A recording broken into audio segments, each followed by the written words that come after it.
I haven't posted a video in a while. I've been very busy.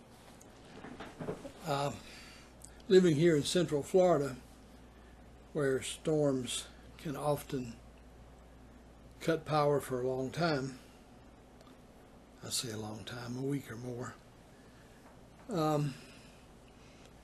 In which case, food in the freezer and refrigerator would be ruined. So I wanted to can as much of that as I could, leaving in the freezer and refrigerator that which I can eat while the power's out. So to do that, I've been doing a lot of pressure canning, and as you can see by this picture here, I've got quite a bit canned. That should last, more than a month actually. So, but I do need to have some way of heating it up. The advantage of pressure canning is that it's cooked in the jar. So all that you really have to do is heat it up. And to do that, you need some kind of stove.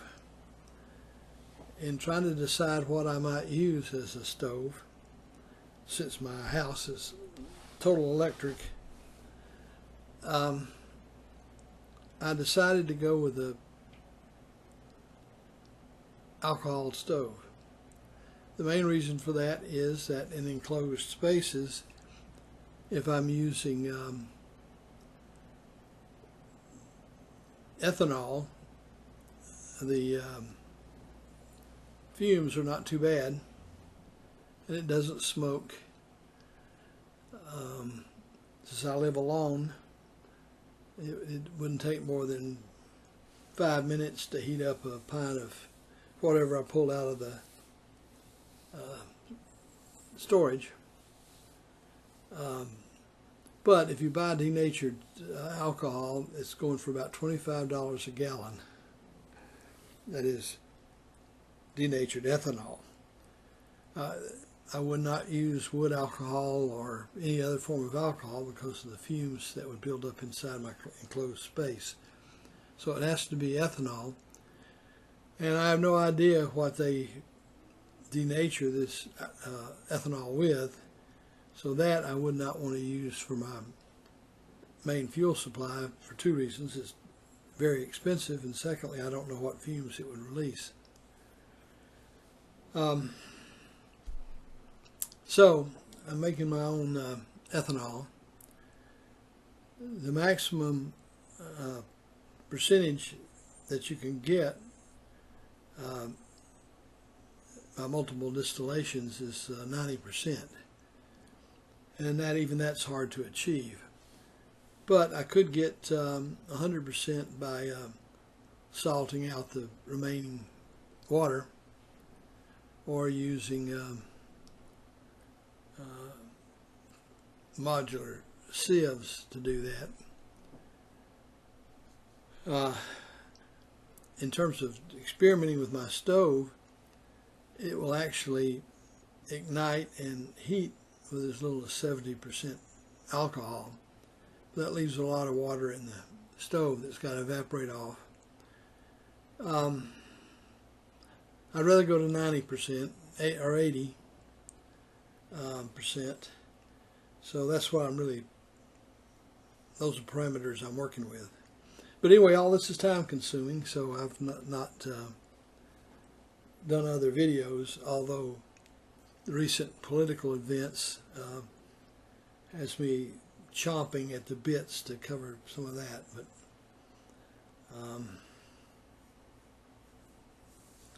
in fact, I guess here's your warning that there's going to be political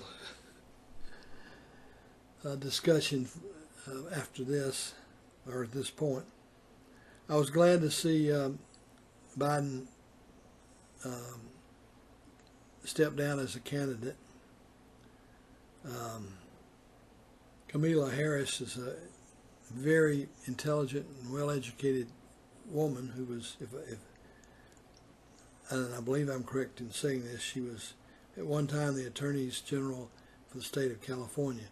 It's a very responsible position, and particularly now when she would be running against a convicted felon.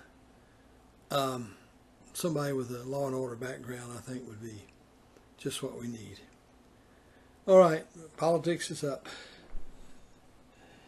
If you have any comments or questions about the whole prepping thing, please put them in the comments. I would appreciate if you would subscribe.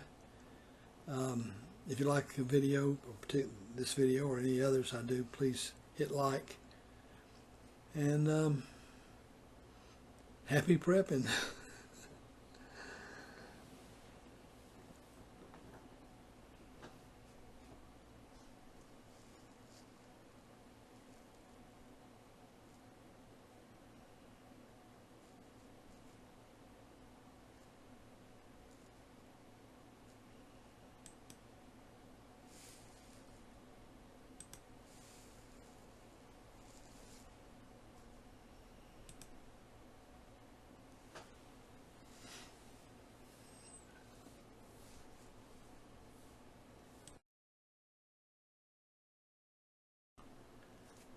A quick note about my